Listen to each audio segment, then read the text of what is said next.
Kādam šī ir laba ziņa, kādam slikta, bet tuvojas 1. septembris, un šī kinderbēno kūka izcili iedarēsies svētku galdā.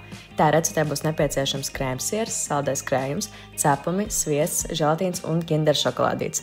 Bija mana laimīgā diena, un tieši šīm Rimī bija atlaide. Starp citu, kūku dabūju gandrīz par velti, tā kā mācieties un krājiet mans Rimī uzkrājumu. Tātad, es sāku ar to, ka smuki sakārtotos kinderbēno gabaliņus vertikāli visapkārt kūkas iekšpusē, tad gatavoju pamatnīti. Smalki sasmalcu un šokolādes cepumus rokas blenderī un sajaucu ar izkausētu sviestu.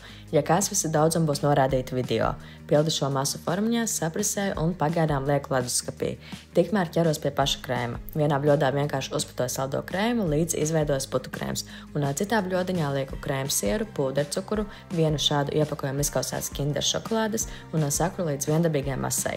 Tagad šeit pievienoju izšķidrinātu želatīnu nelielā ūdens audzumā un pašās beigās divās kārtās iecelāju iekšā iepriekš pagatavoto putu krēmu. Un krēms principā arī gatavs.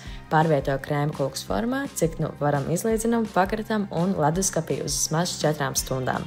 Un tad jau atliek tikai izdekorēt. Es dekorēju ar sasmalcinātiem cepumiem un, protams, kinder šokolādi. Un, draugi, sanāca ne tikai skaisti, bet arī ļoti garšīgi.